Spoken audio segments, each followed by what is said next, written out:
Buksan natin ang ating mga Bible sa Hebrews chapter 13.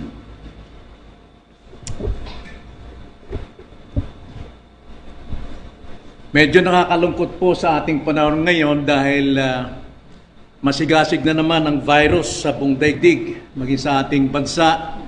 Talaga namang mga tao ngayon ay naghahabol po sa vaccine dahil sa mabilis sa pagkalat ng Omicron virus at apektado po ang ating iglesia. Marami po ngayong iglesia ang hindi na bumabalik na naman sa live streaming at kakaunti lamang umaatin sa ating face-to-face. At nakakalungkot din na malaman, ngayon lang nalaman ko na may sakit pala ang ating mga kapatid at nakakalungkot po sapagkat hindi ko alam, sana naipanalangin man lamang sana kayo.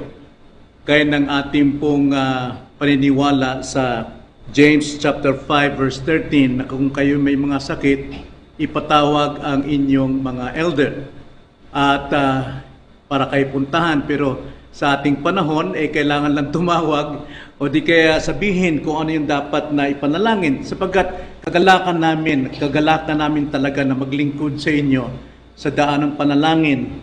Sa akin, marahil hindi ko na magawa sa inyo yung mga dati kong ginagawa, pero hindi pa rin ako magsasawa at kagalakan ko na ipanalangin kayo, lalo na kung mayroon kayong karamdaman. So nakakalungkot po na malaman na marami pong may sakit ngayon. Gayunpaman, ito po yung sandaling panalangin natin. Tayo muna ay dumulog sa Panginoon. Ilapit natin ang ating mga kapatid. Panginoon, nagpapasalamat kami sapagkat wala pong panahon na nahuhuli sa inyo at nauna. Kayo po ay lagi pong perpekto at sang-ayon po sa iyong kalooban na magpahayag ang mga katotohanan. Hindi po maaaring ito po ay magkamali lamang o huli na. Ngunit Lord, ito yung nagkakataon na lahat po kami ay magkaisa ngayon sa panalangin at bilang inyo pong mga tao, inyong mga pastor sa iglesyang ito, kagalakan po namin idulog ang aming pong mga kapatid na dumaranas po ngayon ng mga sintomas ng karamdaman, sipon, ubo, panghihina. Alam namin, Panginoon, na marahil sila po ay may takot dahil nga po sa kumakalat na virus at dapat lamang po magpa-antigen upang makita kung positive ba. Ngunit Lord, nalaman namin may mga ilang positibo. Kaya Lord, kami po ay naninikluhod sa inyo na kahabagan niyo po sila. Aming po mga kapatid na sila po ay bigyan niyo ng kapayapaan sa kanilang puso at higit sa lahat ang kanilang buong pagmamahal, pag-ibig sa inyo na dumulog sa inyo, na makipag-usap sa inyo sa mga sandaling ito upang alisin, Panginoon, ang kanilang pangamba na sana wag po itong humantong sa matinding karamdaman, kundi ito, Panginoon, ay bunga lamang ng panahon na malamig ngayon. Gayunpaman, Panginoon, alam namin kayo po ang may kontrol ng lahat ng bagay. Kayo pong nagpapangyari upang iluhod namin ang aming mga tuhod, magpasakop sa inyo, na tumawag sa inyo sa lahat ng sandali. At ito po ang pagkakataon na kami po ay dumulog sa inyo sapagkat naranasan namin ang kabigatan ng aming pong panahon. Kaya Lord, maraming salamat sa pagkakataong ito na kami po ay inyo pong dinidinig at kami rin po ay makalapit sa inyo na may pananampalataya na kayo lamang makatutugon sa aming pong kalagayan. Lalo na sa mga kalagayan ng aming mga kapatid ngayon na nakakaramdam po ng takot, pangamba at nakakaramdam ng sipon at ubo at lagnat. Nawa Lord, pagalingin niyo sila. Naman lahat ng ito ay mauwi sa iyong kapurihan at kalawalatian magpakailanman. Ito ang aming dalangin sa pangalan ng Panginoong Yesus. Amen. Ito pong nakaraang mga Sundays, natapos po ni Pastor RG ang series tungkol sa deacons at ngayon atin na pong ilalapat ang pagpili ng mga diaconate sa ating pong iglesia, mga diakono natin. Napakalaga po ito sapagkat hindi po maaring ang mga pastor ay silang gumagawa ng mga bagay na dapat gawin ng mga taong mga pinili, tinawag ng Panginoon sa ganitong tungkulin. Sapagkat ang aming pong gawain talaga, kami po ay minister po ng word and prayer. Kaya isa pong kagalakan na maipanalangin kayo. At ngayon, nagsimula na naman si Pastor RJ ng kanyang series tungkol po sa katungkulan ng mga Kristiyano. So nakita natin, diakono, mga Kristiyano. At ngayon, ng umaga naman, sa akin pong pangangaral, ay may kaugnayan po sa mga pastor. Nakakalungkot po na marami pong iglesia ngayon na halos makasanlibutan ang kanilang ugali, ang kanilang pamamaraan ng buhay, lifestyle nila, ay makikita mo sa sanlibutan na para bang namangka sa karagatan ng karagatan na sa loob ng bangka. Kaya nga po, napakahalaga po na makita natin, malaman natin ang inyong pastor. Tungkol sa inyong pastor, ano ba ang kanilang kahalagahan? Sapagkat kung ang iglesia ay namumuhay po sa masanlibutang pamamaraan, lifestyle nila, hindi nila nakikilala talaga ang Diyos. Na alam naman natin na once na ikay naligtas, na born again, ikay isang bagong nilalang, yung luma mong buhay, wala na yun. Yung makasanlibutang buhay, lahat po ay bago. At itong buhay natin ngayong bago, ay dapat makita natin ang pagiging totoong Kristiyano. At marami pong mga Kristiyano na namumuhay sa sanlibutan dahil hindi nila kilala ang Diyos. At bakit hindi nila kilala ang Diyos? Dahil hindi rin kilala ng pastor ang Diyos na kanyang dapat ipakilala sa mga tao. At dahil dyan, maging ang pastor din sa ating panahon ngayon, ay tila makasanlibutan. Kaya nga po, marami pong mga iglesia ang naliligaw, hindi dahil po sa kasalanan ng bawat miyembro, kundi kasalanan ng mga preachers na hindi nagtuturo at hindi talaga nagbibigay liwanag kung anong dapat maging buhay ng isang mga Kristiyano. Nakakalungkot po isipin ngayon na sana nga po hindi ito nangyayari sa atin. Marami pong mga sikat na iglesia na ang kanil pong pagsamba ay talaga namang parang disco, no? Disco, maingay, kalambugan, wala po yung kapayapaan, wala yung kabanalan, wala yung meditation sa pagsamba. At kadalasan po marami pong pastor na puros activities, mga gawain, mga pasaya, mga palaro, ano pa mang ginagawa, kaya ang mga tao po, wala po sa isip ang kanilang layunin sa salita ng Panginoon. Mayroong pong activities, halimbawa, praise and worship, ay 2 oras, pero 10 minutes lang po ang preaching. Paano po makikilala ng bawat tao kung sino po ang Diyos? Kaya napakalaga po, bilang mga Kristiyano, kilalanin natin ang inyong pastor. Dahil kung inyong pastor ay ganito ang mga ginagawa, mga kapatid, hindi po tayo lalago sa ating pamumuhay bilang Kristiyano. Kaya bilang mga pastor, dapat lamang na magpakilala sa inyo.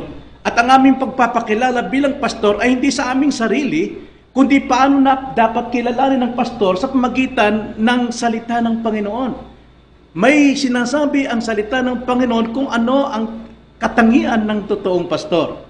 Kung ang pastor na yan ay talagang layunin, lahat po ay makarating sa katotohanan, makalaya dahil sa katotohanan, at talagang makalakad sa karya ng Diyos. Na gusto kong basahin natin ang 2 talata sa Hebrews chapter 13, verse 7 and verse 17. At dito po, dapat nating kilalanin sino ang inyong pastor. Yun po yung ating paksa ngayon. Ang tungkol sa inyong pastor. Now, hindi lamang ako nagsasalita sa ating iglesia, kundi sa lahat po ng mga iglesia, sa lahat ng Kristiyano. Dapat kilalanin nila ang kanilang pastor. Ganito ang sabi, Hebrews chapter 13, verse 17. Ganito po ang sabi, alalahanin ninyo ang mga namumuno sa inyo. Silang nagsasalita sa inyo ng salita ng Diyos. Tignan ninyo ang kinalalabasan ng kanilang pamumuhay. Tularan ninyo ang kanilang pananampalataya. Verse 17, sumunod kayo at pasakop sa mga namumuno sa inyo, sapagkat sila ay matamang nagbabantay alang-alang sa inyong mga kaluluwa bilang mga mananagot. Hayaang gampanan nila ito na may kagalakan at hindi nang may hapis, sapagkat kung ganito'y hindi ito magiging kapakip-pakinabang sa inyo. Nawa ang Diyos po ang magpala ng kanyang salita sa ating mga puso. Now dito po sa ating binasang mga talata, 2 talata lamang po ito, bagamat napakarami po tayong pagkukunan ng mga talatang magbibigay po ng paglalarawan ng isang totoong pastor na tinawag para sa Iglesia ng Panginoon. Dito po malinaw sa mga siping ito kung paano natin kikilalanin ang inyong pastor. Banggitin ko lamang po ang 5. Unang-una, ang inyong pastor ay pinuno. Ikalawa, ang inyong pastor ay kinatawan. Ikatlo, ang inyong pastor ay huwarang manggagawa. Pang-apat, ang inyong pastor ay responsableng tao. At pang-5, ang inyo pong pastor ay tagapag-ulat, tagapamahayag, reporter, kumbaga. So tignan natin isa-isa ang mga katangiang ito na inihahayag sa atin ng Diyos. Unang-una, ayon sa verse 7, ang inyong pastor ay isang pinuno. Basahin natin sa verse 7. Alalahanin ninyo ang mga namumuno sa inyo. Now, napakalaga pong tignan natin pag sinabing namumuno. Siya po'y isang pinuno, isang leader na may kakayahang manguna sa kanyang mga tauhan upang dalhin sila ng may kabanalan, wala pong mansa at kulubot sa Diyos. Yun po ang totoong pastor, pinuno. Hindi po pinuno sa pagrarally sa mundong ito, hindi pinuno para sa mga aktibidad lamang, kundi pinuno po sa mga tao ng Diyos na sila'y dalhin ng may kabanalan at walang kapintasan sa Diyos. Pag sinabi po diyang alalahanin ninyo ang mga namiminuno sa inyo, ang salitang alalahanin, ang namumuno sa inyo, ay marami pong kahulugan, yung pag sinabing alalahanin. Na bilang mga miyembro, alalahanin ninyo ang inyong pastor, ang namumuno sa inyo. Pag sinabing alalahanin, pahalagahan, kilalanin, igalang, pagmalasakitan. Yan po ibig sabihin ng alalahanin. Bakit po ganun na lamang kataas ang dapat nating pag-alala sa kanila? Na kailangan nating bigyan sila ng bukas na puso sa buhay mo, sa buhay natin. Bigyan natin ng bukas na paningin sa ating buhay bilang mga tao ng Diyos. Sila'y katakutan, hindi takot na nanginginig ka dahil talagang nangingilabot. Kung katakutan, irespeto ng lubos. Bakit po? May mga dahilan po na dapat natin itong tignan.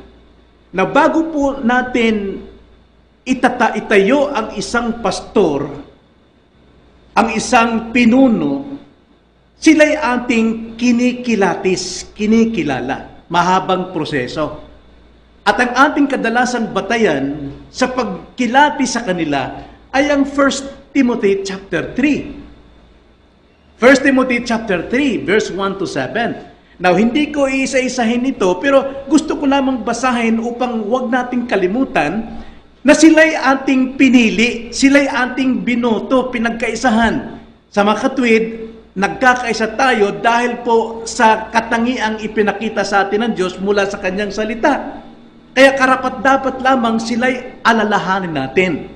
Tingnan nyo ang sabi sa 1 Timothy chapter 3, verse 1 to 7. Now, basahin ko lang ito. Sabi rito, tapat ang salita. Kung ang sino man ay naghahangad ng maging obispo o pastor, siya ay nagnanais ng mabuting gawain. Tanda natin, mabuting gawain. Pinakamabuting gawain ang isang hangarin ng pagiging pastor sapagkat siya may pananagutan sa tao tungo sa Diyos at mayroon siyang pananagutan sa kalooban ng Diyos tungo sa tao. Hindi po magagawa ng presidente yan. Presidente, kinikilala nating pinakamataas na pinuno ng ating bansa.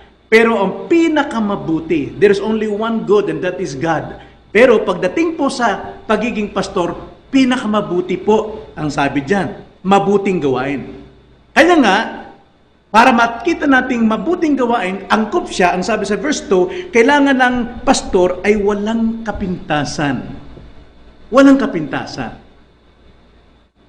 Ikalawa, asawa ng isang babae. Asawa, may asawa po. Pero isang babae, ang ibig sabihin, hindi po siya mahilig sa babae. Now, tignan ninyo, kilalanin ninyo yung pastor. Siya ba'y laging nakikipaghalubilo sa babae? Siya ba'y mahilig na sumama sa mga kababaihan? Kung siya may asawa, dapat hindi sila magkahiwalay, mag-asawa. Ngayon, kung halimbawa, katulad Pastor Ronnie, siya po'y byudo, hindi rin po siya mahilig sa babae. Dapat. Yan pong katangian. Yan ang dapat nating alalahanin. At ang sabi pa, mapagpigil. Pag sabi pong mapagpigil, mga kapatid, sa lumang pagkatao natin, mainit tayo. Mainitin ang ulo. Pero ngayong bagong nilalang, napag-aaralan dahil po sa bunga ng Espiritu, nagiging mapagpigil. Okay? So mayroon pong paglago. Matino ang pag-iisip. Kagalang-galang. Hindi po siya pawardi-wardi na para bang lahat ay kabarkada niya lamang. No? Kailangan kaibigan siya ng lahat, pero sa paraang kagalang-galang. Hindi siya bastos kung magsalita, hindi siya bulagsak kung makipagturing sa kapwa. Kailangan kagalang-galang. Mapagpatuloy ng panauhin. Ibig sabihin, very hospitable. Bukas palagi ang bahay para patuloyin ang sino mang tao. May bisita man, kapatid man, bukas ang pinto ng bahay para siya'y patuloyin. At makikita natin, mahusay magturo. Now, sinasabi rito, mahusay magturo, hindi sinasabing mataas ang pinag-aralan. Romans chapter 12 verse 3, kailangan ayon sa sukat ng pananampalatayang kaloob sa kanya ng Diyos. Meaning to say, kung yun ang kaya niyang abutin na pag-aaral, pag-aralan niyang maigi. Hanggang sa maunawaan. Yun po ibig sabihin na mahusay magturo, nauunawaan, naiintindihan, practically nasusunod. Hindi po kataasan ng pangungusap at galing kahusayan, kundi mahusay magturo. Yan po kailangan dyan. Napansinin natin ang mga apostol, kilala silang walang pinag-aralan, ayon sa sukatan ng mga Pariseo. Pero even the Pharisees believe what they preach. Sa simpleng pangangaral, naiintindihan, nauunawaan. At ang sabi dyan, hindi mahilig sa alak. Now, alak po kasi kawalang katinuan. Ibig sabihin, ang isang pastor, hindi po siya nakikiisa sa kaligayahan ng mundo na walang katinuan. Dapat matino ang kanyang pag-iisip. Hindi mahilig sa kasayahan. Well, kailangan siyang masayang tao, pero hindi tulad ng kasayahan ng mundo, ng kabataan. Madali pong intindihin yun. Yung po ang pahayag po ng mahilig sa alak. Hindi literally na inuming alak. Pero dapat din literal na hindi siya talaga manginginom. Sapagkat siya po ay isang inaalala, kinikilala ng mga miyembro. Hindi pala away, di mahilig sa debate. Mapagpakumbaba, marunong tumanggap ng tama at mali. Hindi pala away, hindi maibigin sa salapi. Ito pong problema sa mga pastor. Marami po talagang pamamaraan para magdumami ang mga miyembro para makapangalap ng malaking pinansyal. Hindi yun ang layunin natin. Kaya ang sabi rito, wala siyang kapintasan dahil hindi siya mahilig sa salapi. Pakinabang. Dapat pinamamahalan niyang mabuti ang kanyang sariling sambayan. Ito pa po ang matinding dapat nating alalahanin at kilalanin sa mga pastor. Dapat siyang mahusay na pinamamalaan ang kanyang sariling sambayan. Ang ginamit dyan is mabuti. Again, there is no only one good and that is God. So ang isang pastor din, maaari niyang magawa ang mabuti para sa kanyang pamilya. Sinusupil niya ang kanyang mga anak. Hindi man sila mananampalataya, pero may respeto. May respeto sa kanyang pananampalataya, may respeto sa kanyang katungkulan bilang pastor, may respeto sa kanya bilang ama. Masunurin ang mga anak. Ang sabi diyan, dapat pinamamalan niyang mabuti ang kanyang sariling sambayan, sinusupil ang kanyang mga anak. Hindi po mga anak ang nagsusupil sa ama. Marami pong ganyan dahil breadwinner na, tapos na sa pag-aaral, malaki ng sweldo. So, kayang-kaya ng kontrolin ng ama. Hindi na sila nagtatrabaho sa bahay. Ang ama na lamang ang nagtatrabaho. Hindi po tama yan. Dapat ang isang pastor, tumayo siya bilang ama ng tahanan. Supilin ang kanyang mga anak. At ang sabi dyan, na may lubos na paggalang. Talagang ginagalang nila. Kinikilala nila ang kanilang ama. Verse 5, sapagkat kung ang sino man ay hindi marunong mamahalan ng kanyang sariling sambayan, paano niya pangangalagaan ng iglesia ng Diyos? Kung pabaya siya mismo sa kanyang mga anak, ganun din sa iglesia. Dahil matitigas minsan ang ulo ng mga miyembro, katigas, nasanay siya sa kanyang anak na hindi niya sinusupil, hindi dinidisiplina. So, ano mangyari? Kaya nga, ang mga miyembro, makikita sa buhay na hindi nakilala ang Diyos dahil ang pastor hindi nagtuturo tungkol sa Diyos. Verse 6, hindi isang bagong hikayat. Hindi po isang bago, kundi kilala siya, hinug siya, sa iglesia, babad siya. Makikita natin na bago siya maging isang pastor, ay talagang naroon ang kanyang pagpapasakop, naroon ang kanyang pakikipag-isa. Hindi siya bagong hikayat. Kasi kung bagong hikayat, bago pa lamang, now hindi natin alam kung gaano kabago ito. Gaano ba natin makikilala isang tao? Kailangan talaga mahabang panahon. Sapagkat kung bago at siya ay natayo, baka siya ay magpalalo. Now, alam naman natin, lahat tayo palalo nung tayo hindi pa Kristiyano. Mayabang tayo Hindi tayo kumikilala sa Diyos. Pero nung tayo naging bago, mga kapatid, dapat yung luma wala na. At ang bago ay nakikita. Hindi nagiging mayabang. Ngayon, pag sabi dyan, upang baka siya ay maging palalo at mahulog, saan? Sa katulan ng dyablo. Ang dyablo ang pinakamayabang sa lahat. At bumagsak siya. Ibinagsak siya ng Diyos. Bukod dito'y, dapat din namang siya ay magkaroon ng mabuting patutuo mula sa mga nasa labas, baka siya mahulog sa kahiyan at bitag ng dyablo. 2 beses po rito, binanggit yung pong pagkakatulan ng dyablo. At yan ay doon sa mga bago.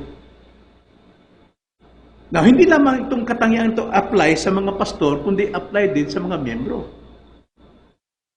Sapagat sa mga miyembro po kumukuha ng mga manggagawa ang mga pastor. Kaya nga, mayroon po tayong dahilan na kilalanin sila sapagkat bago natin sila itayo, ilagay sa posisyon, kinilala na natin. Sila ay kagalang-galang. At sila po ay walang kapintasan. Above reproach. Hindi siya ibig sabihin sinless. Hindi ibig sabihin walang kasalanan. Pero walang kapintasan. Ibig sabihin, hindi siya nalulugmok sa kasalanang talagang kapintasan ng tao sa labas at sa loob ng iglesia. So, yun po yung dapat natin kilalanin, siya ang pinuno natin. Pag wala po sa kapintasan, kaya niyang pasundin ang lahat ng mga miyembro. Kung saan patutungo, saan? Sa paanan ng Diyos. Parang karayom yun Kung saan man pumasok ang karayom sa damit, sunod-sunuran po yung mga sinulid. Kaya nakakagawa po ng magandang dibuho o design sa isang damit dahil po sa pangungulo noong karayom. At ang mga sinulid na yun ang nagpapaganda ng design ng isang tela. Hindi na natin makikita doon yung karayom, kundi makikita natin yung design noong mga sinulit. Kaya, paano mangyari yun?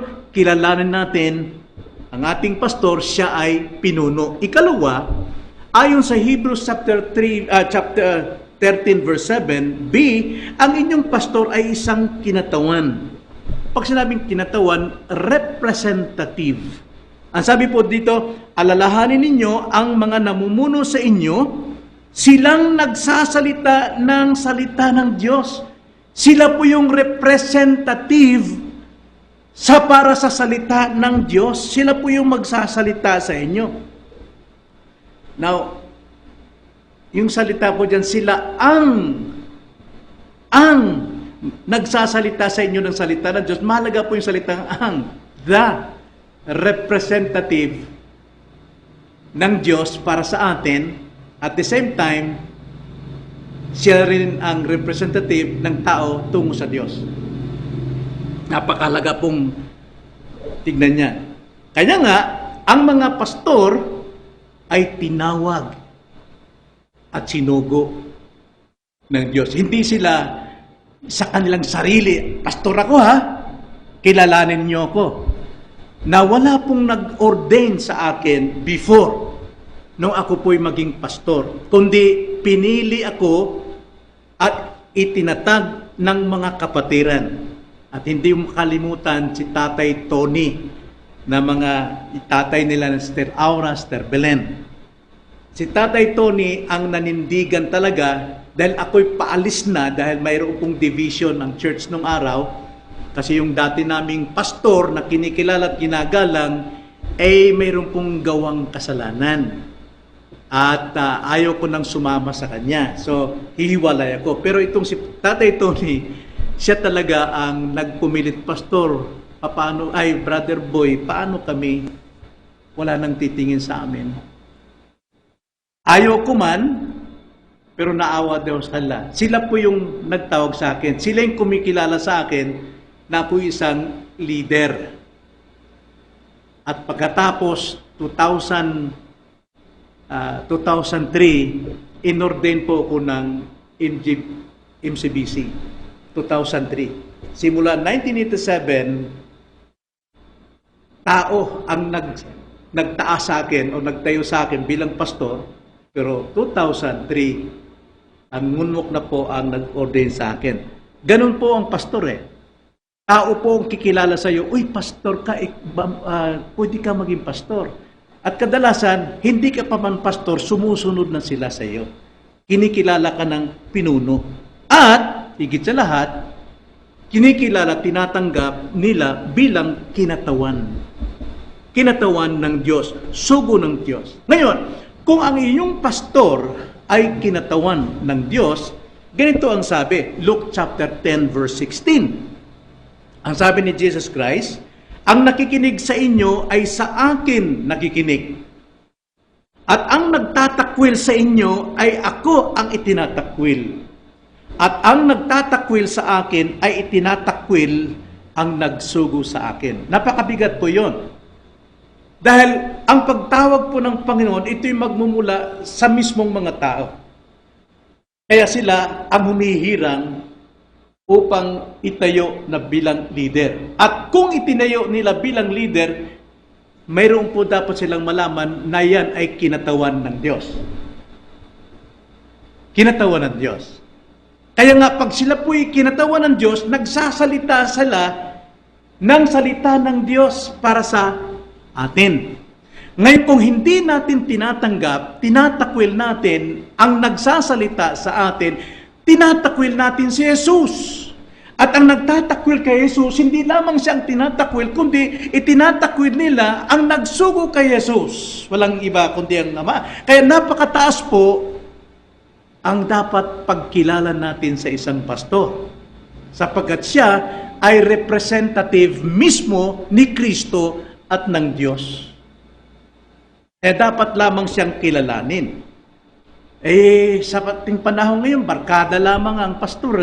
Hindi na siya representative ng Word of God. Kaya hindi na naniniwala ang mga miyembro sa kanya dahil hindi siya kagalang-galang. Kaya mga miyembro, hindi nila makikilala ang Diyos. Again, Matthew chapter 10 verse 40. Ganito ang sabi, ang tumatanggap sa inyo ay tumatanggap sa akin at ang tumatanggap sa akin ay tumatanggap sa nagsugo sa akin. Sinong kausap ng Panginoon dito? Ang kanyang mga apostol. Representative ng Panginoon at the same time, representative na ng Ama. Kaya nga, ang bawat pastor, whether ito'y nagre-rebuke, nagmamakaawa sa inyo, makinig kayo, baguhin na ninyo ang inyong puso, ang inyong buhay, marami pong nagagalit dahil tinatamaan ng kasalanan. Tandaan nyo lang, baka sabihin nyo, hindi tamang pastor yan, bakit masakit siya lagi magsalita tungkol sa kasalanan? Sino bang umibig ng kasalanan? At ang Diyos din, hindi po natutuwa sa taong gumagawa ng kasalanan. May kasabihan, God loves the sinner, but He hates sin.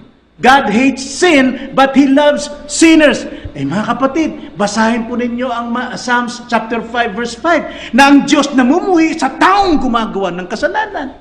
Paano nyo ito ngayon ang Diyos napupuot sa taong gumagawa ng kasalanan, pero at the same time, siya ay nagmamahal sa makasalanan. I-reconcile natin. Hindi natin po yung tanggihan bawat isa dyan. Dapat unawain natin, God hates sinners who do sin. But He loves sinners. That's why Christ died for them. Pero katotohanan yun, hindi po natutuwa ang Diyos. Hindi sabi natin na God is love.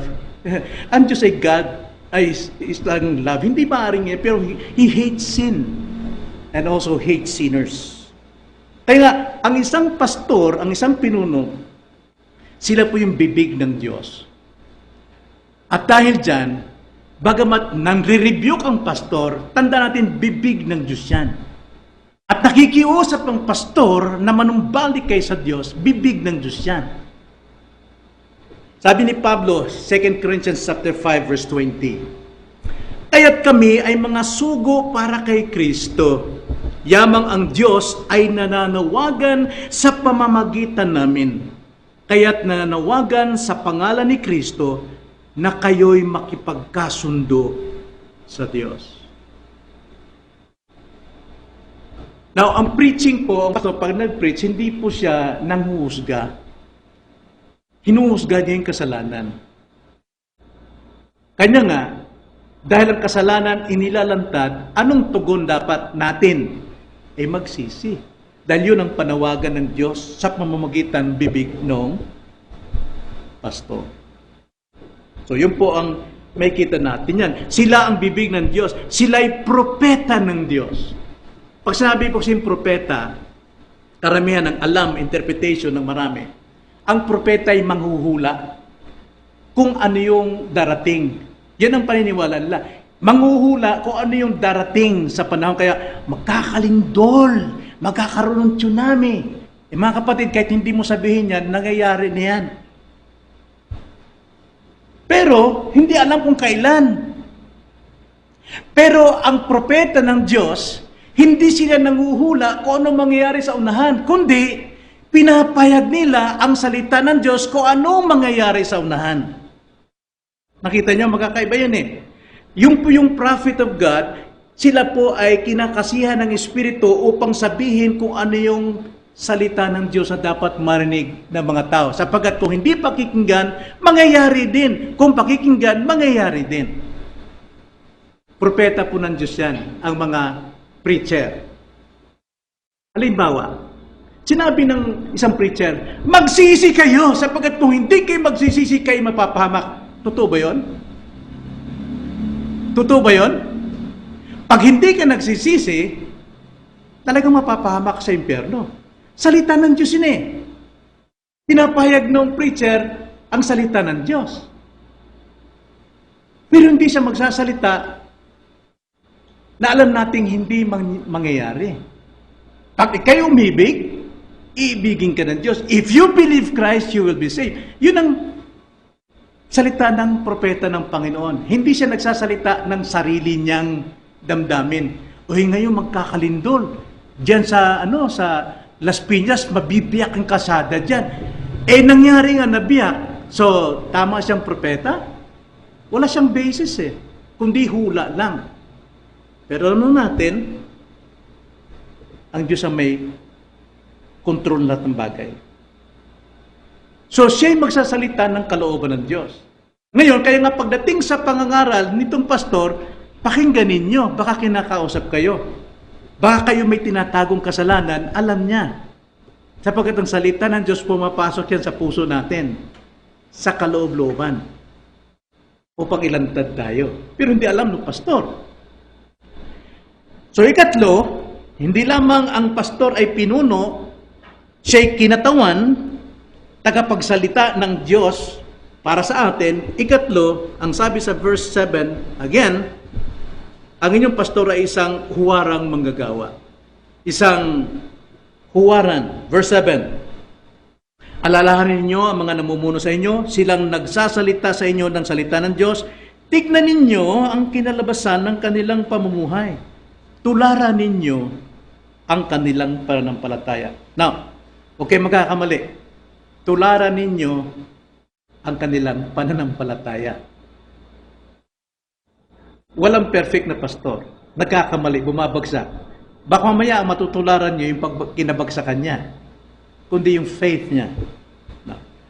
Sapagkat lahat tayo ay magkakasala, nagkakamali pa rin. Tignan ninyo ang kinalalabasan ng kanilang pamumuhay. Tularan ninyo ang kanilang pananampalataya. So mayroon tayong dalawang katungkulan dito. Una, katungkulan natin na tignan ang kanilang pamumuhay. Ano bang pamumuhay ng pastor nyo? Siya ba'y namumuhay ng higit sa inaasahan natin bilang iglesia? Ano ba ang kanyang pananampalataya? Talunan ba siya palagi? Lagi ba siyang umiiyak? Nagmamakawa sa mga kapatid, tulungan ninyo ako? Tignan natin. Huwag tayo magbulag-bulagan sa mga pastor. Dahil lamang kamag-anak mo marahil, dahil lamang siya ay gwapo, o di kaya dahil siya ay mabait o mataas ang pinag-aralan, bulag-bulagan na lang tayo sa kanyang pamumuhay. Pasaway siya, pero pinagtatanggol natin. May kapintasan siya dahil namumuhay sa bilang makasanlibutan, nagbubulag-bulagan lang tayo. Kailangan isang huwaran. Huwaran sa ating sarili. Yung kanyang pamumuhay na maaari natin may pagmalaki sa iba na yan ang pastor namin. Uy, yung pastor nyo, nakita namin doon sa... hindi ko pastor yun. Mabigat yan, no? Tularan ang kanilang pananampalataya. Sabi ni Pablo, matapang si Pablo magsalita sa mga taga-Korinto dahil ang gulo ng mga taga-Korinto rito Ang sabi ni Pablo sa 1 Corinthians 11:1, maging tulad kayo sa akin. Maging tulad kayo sa akin. Hindi sinabi ni Pablo sa kanyang personal life, sa kanyang way of life, kundi sabi niya, maging tulad kayo sa akin, gaya ko kay Kristo. Gaya ng ginagawa niya kay Kristo. Hindi siya nagpapagaya sa kanyang sarili, kundi kung paano siya maglingkod sa Panginoon. Kaya sabi ni Pablo, hinihimok niya ito, gaya ng binasa natin kayo na 2 Corinthians 5:20, nang sabi, kaya't kami ay mga sugo para kay Kristo, yamang ang Diyos ay nananawagan sa pamagitan namin. Kami nananawagan sa pangalan ni Kristo na kayo'y makipagkasundo sa Diyos.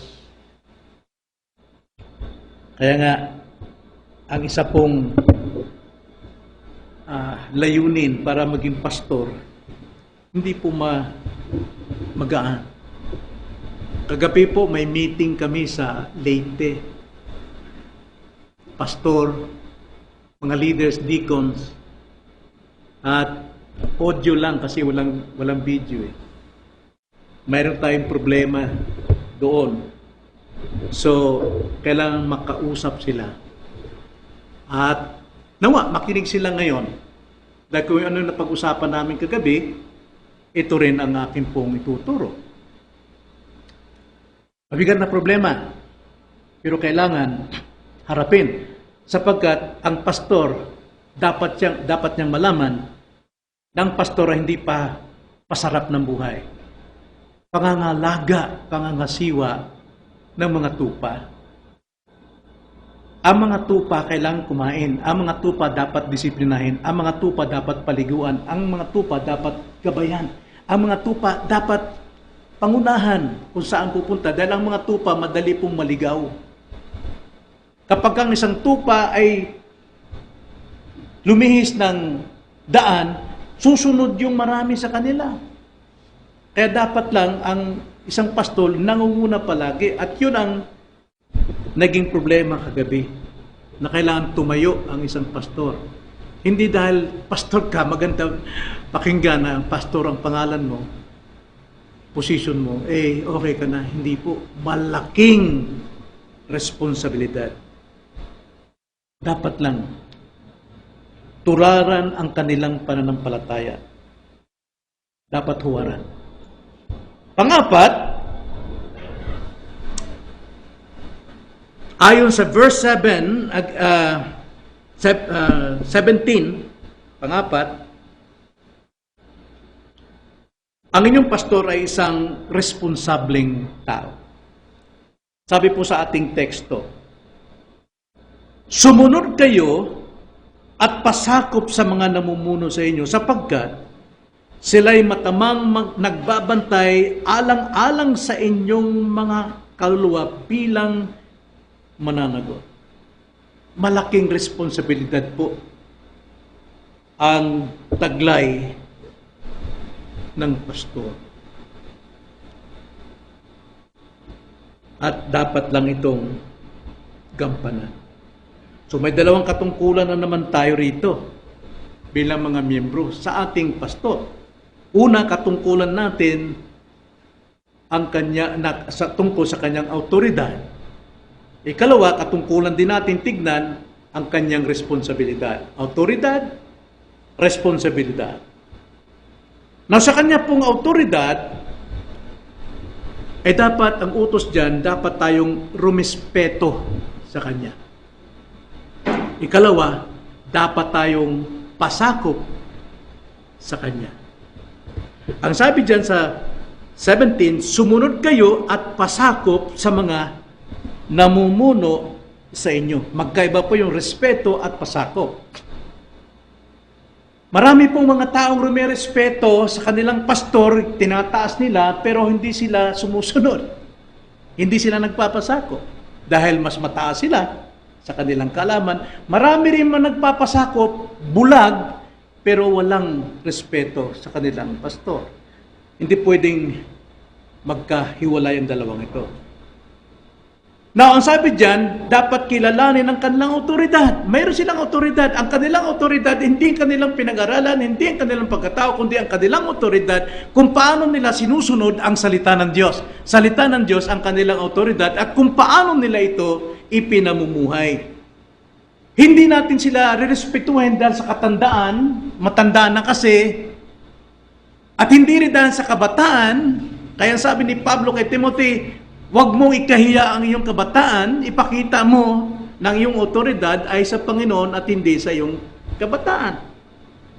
Hindi sa kataasan ng buhay, hindi sa kataasan ng pinag-aralan, kundi dahil ito'y iniuutos ng Panginoon. Iniuutos ito doon sa taong inyong inihalal bilang pastor, sang-ayon o batay sa katangiang ibinigay sa iyo ng Diyos. So, hindi po nagkamali yun. Maring sabihin natin, nagkamali tayo ng pagtayo ng pastor na ito dahil hindi ko nakukuha yung expectation ko sa kanya, nagkakamali ka. Huwag kang maghanap ng expectation sa kanila, kundi kailangan ikaw mismo mag-expect na makasunod sa kanya. Rumispeto sa kanya. Ito'y utos ng Panginoon. Sapagkat ang sino man nagtatakwil sa kanya, sino ang itinatakwil? si Jesus. At yung nagtatakwil kay Jesus, sino yung tinatakwil? Ang Ama. Kaya mabigat po. At pangalawa, pasakop. Hindi dahil kinakailangan. Pasakop na lang tayo. Kasi kailangan eh. Hindi. Kundi narapat bilang pagpapasakop sa Panginoon. Titignan natin ito sa Ephesians chapter 5. Ang pagpapasakop dito ng mga miyembro ay tulad ng pagpapasakop ng asawa sa kanyang mister.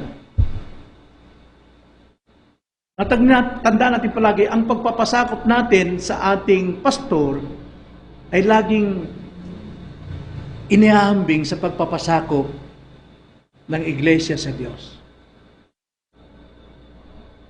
So, yun ang katungkol natin, autoridad. Kalawa, katungkol natin sa kanyang responsibilidad.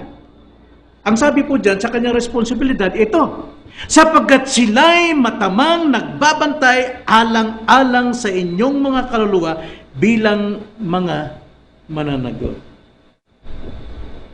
Ang pastor, responsibilidad niya ang inyong kaluluwa. Kaya dapat laging nakatanaw, ano bang kalagayan nila? Bakit si ganito hindi na uma-attend? Tulad ngayon, meron tayong kapatid na hindi na uma-attend. Dati nakikita ko sa Facebook. Pero ngayon hindi na uma-attend. Dati mister niya kasama pang tumitingin sa Facebook. Pero ngayon hindi na po na nakikita. Pati sa ating face-to-face, hindi rin nagpapakita. Kumusta na siya? Ang sabi, tinamaan ng virus. Pero ako man tinamaan din ako ng virus. Kung ikaw ay baksinado, ako man baksinado, pareho tayo. Kaya dapat lang, ano bang responsibilidad ng pastor? Ang inyong mga buhay. Lagi kayong inaalala sa tuwing maghahanda ng pagkain o ng mensahe, dapat ito ay para sa iyo, para sa kanya. Iisa lang, putahe, pero maraming application. Ngayon, pag isang pastor nagluluto, o isang tatay na lang, nagluto ng masasarap na pagkain, tapos hindi dumating mga anak, doon sa kapitbahay kumain, doon sa kabarkada kumakain, anong pakiramdam yung tatay na naghanda siya ng masarap na pagkain sa kanyang mga minamahal na anak? Ganon din ang pastor. Naghahanda siya ng mensahe para sa ikatitibay mo, naghahanda siya ng mensahe para sa ikasasaway mo, katutuwid mo, pero wala ka. Tapos hindi man lang nagtitext. Wala na akong natatanggap na text, mga kapatid. Simula nung bilhan ako ni Pastor RJ o ng church ng cellphone, ni isang text sa mga membro, sa mga pastor, wala akong natatanggap. Kaya na pagsilbi ng cellphone na yan. Kamahal-mahal pa ng cellphone yan. Pinili pa ako ng the best. Hindi na the best, kundi the beast. Mga kapatid, malaki ang responsibilidad ng pastor sa inyo, kaya sana naman ipaalam ninyo kung ano ang kalagayan ninyo. Huwag kayong mahihiya. Pero ito lang ang inyong tandaan. Baka naman magusto nyo lang makipagkwentuhan, sayang po yung oras ni pastor sa preparation, ministry of the word. Pero kung napakalaga po, please, isulat na lang. O di kaya kausapin ng sandali para malaman kung ano yung problema. Pero hindi po yung makipagkwentuhan lang, kumustahan. Katungkulan ng pastor na binabantayan ang kanyang sarili, una, binabantayan din niya ang buhay ng bawat miyembro.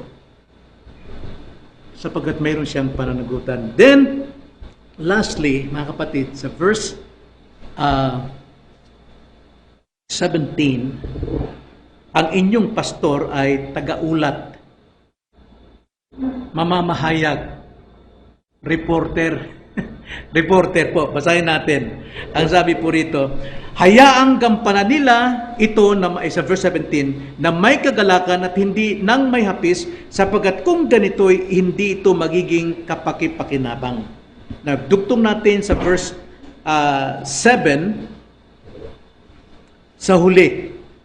Sabi po diyan, tularan ninyo ang kanilang pananampalataya. So panlima, ang sabi rito, sila'y tagaulat sapagkat kung ganito'y hindi magiging kapakinabang sa inyo. Ang problema po o ang trabaho ng pastor, reporter po siya sa inyo at reporter din siya sa Diyos. Tagaulat ng kalagayan ng mga miyembro sa Diyos at tagaulat din ng kalooban ng Diyos sa mga miyembro ng iglesia. At alam nyo ba na ang isang pastor, wala pong sandali na hindi siya nagsusumbong sa Diyos sa lahat na nangyayari sa kanyang ministeryo. Mabigat po, sapagkat lagi siyang nagre-report. Iniluluhog niya ito palagi sa Diyos. At ang mabigat, ang Diyos po maglalapat po ng anumang dapat tanggapin ng mga taong nagpapabigat sa puso ng pastor. Sapagkat sino mang nagtatakwil sa inyo, sino mang tumatanggi sa inyo, sabi ni Kristo, ako ang tinatanggihan nila, tinatakwil nila. At ang sino mang nagtatakwil sa akin at tumatanggi sa akin, ang Ama kanilang tinatakwil at tinatanggihan. Mahirap po, masakit po para sa mga miyembro na sa tuwing mananalangin ng pastor sa Diyos, sinusumbong niya, iniulat niya kung gaano kabigat. Lord, si ganito, pasaway talaga, Panginoon. Mataas, mayabang, palalo. Hindi marunong tumanggap, hindi marunong kumilala. Tulungan mo siya, Pastor, na sana Lord, na baguhin. Alam niyo naman, pagka ang Diyos ang nagbago, mabigat. May palo, Hebrews chapter 12. Pinidisiplina ang kanyang anak. Kaya kung nakakaranas kayo ng disiplina, minamahal kayo. Pero kung hindi kayo nakakaranas ng disiplina, hindi kayo anak. Masakit po, lalo na sa personal ng ministeryo.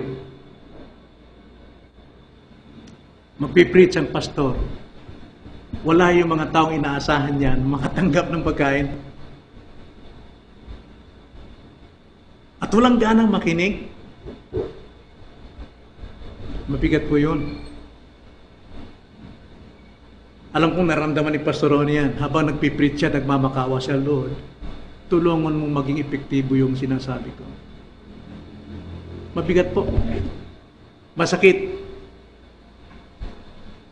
Imbes makapaghain ka na maganda, walang gana ang mga nakikinig, at mas gustuin pa nilang nanginginain sila sa ibang church, sa ibang pastor, sa ibang pastol, na hindi niya kilala personally. Ang kilala nila, sikat ito. Doon sila manginginain. At ipagyayabang pa, ikukumpara pa sa sariling iglesia.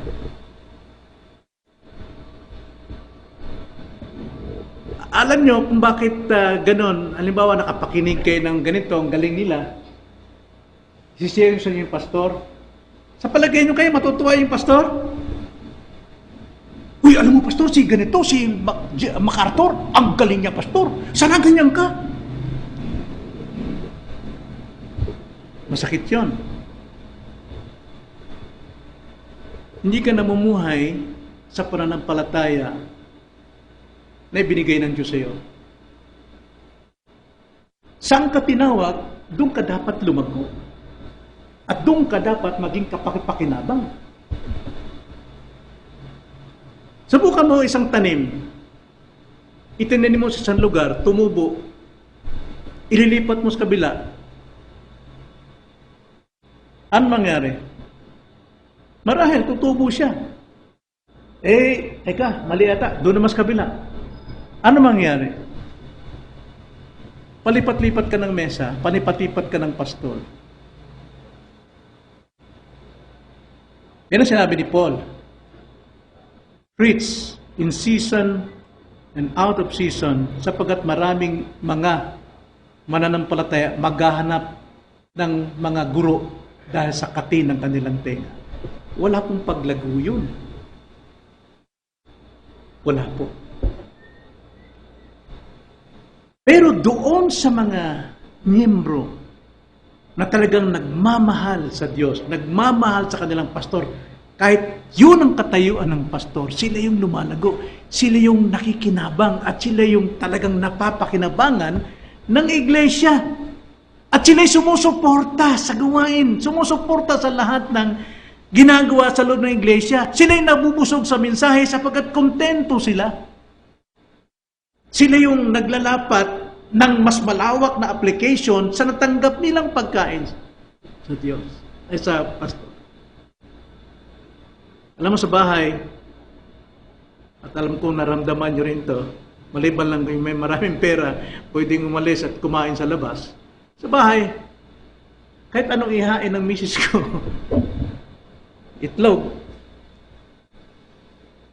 Pinasasarap ng anak ko si Ramel, tostadong itlog. Sa tingin mo, kakasawa na eh.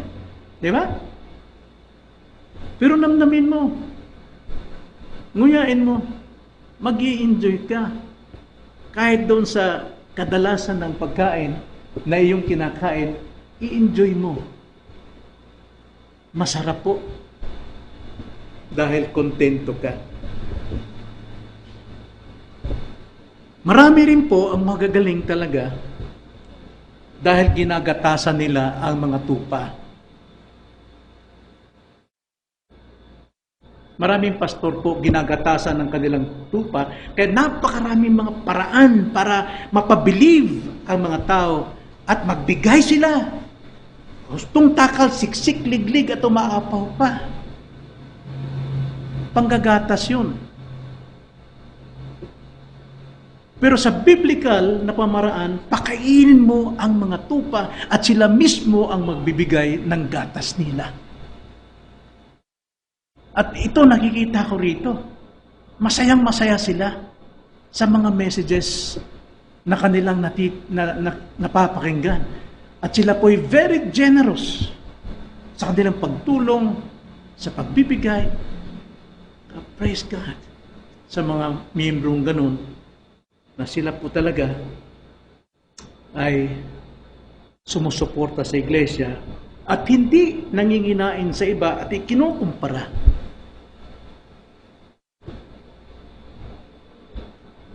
So mga kapatid,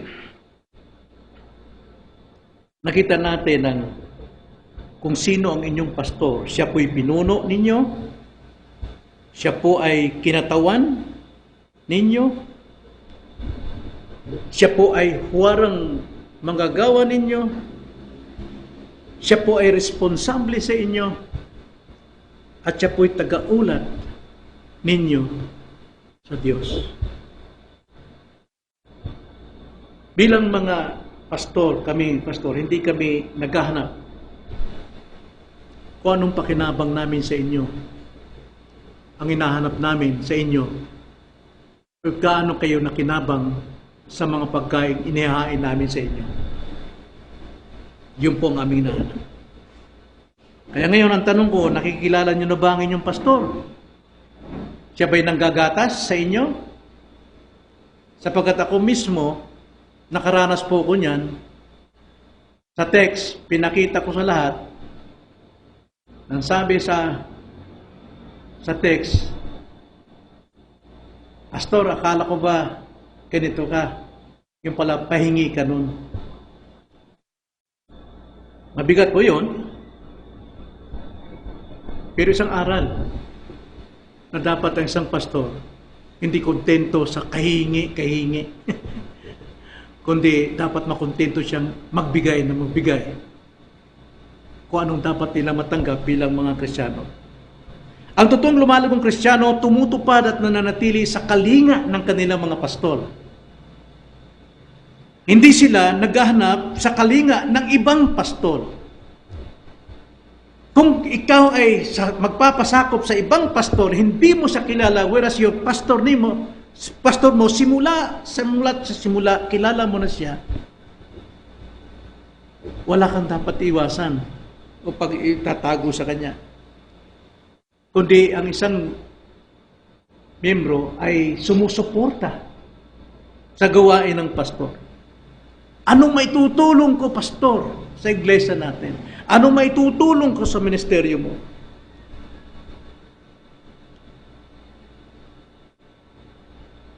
Marahil, minsan hindi nila magampanan ang kanilang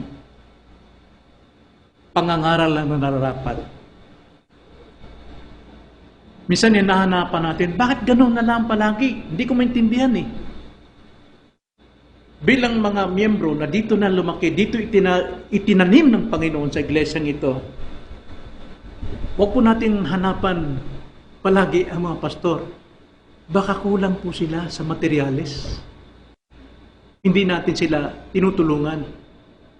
Ang hangad lang natin, tayo makatanggap, pero ano bang kulang ni pastor? Ano bang kailangan niya?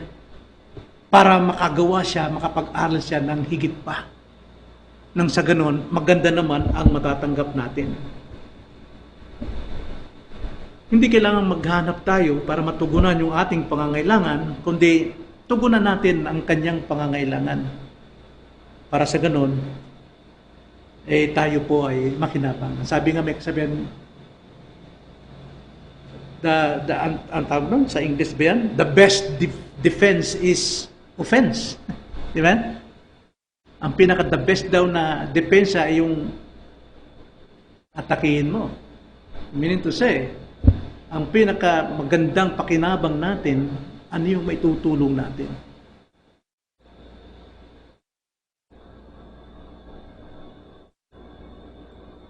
So, kilala mo na ba ang iyong pastor? Hayaan nilang gampanan ang kanilang tungkulin. May kagalakan, hindi nahahapis. Makikilala mo siya kung ikaw ay mismo nagpapasakop sa kanya. Dahil kung nahapis palagi ang pastor natin, tulad nitong pandemic tayo, dati organized tayo. May nagluluto, may namamalingke, mayroon naka-assign sa paglilinis ng ating church building. Ngayon hindi nagagampanan. Lagi tayo naghahanap, ano bang matatanggap ko ngayong Sunday? Ano bang ito? Pero ano bang naibibigay natin?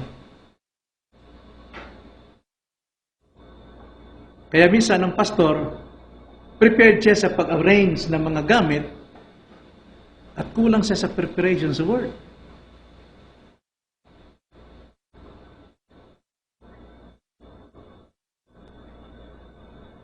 So, kailangan vice versa. Kailangan natin ng tulong sa isa't isa. So, mga kapatid, ang tanong ko lang ngayong umaga, kilala niyo na ba ang inyong pastor? Nawa, kilala natin. Tayo manalangin. Opo, Panginoon, tunay na minsan nag-expect kami ng malalim sa aming buhay. Paano kami ma-encourage? Ngunit sa kabila ng lahat ng ito, kami ang nakapagbibigay discouragement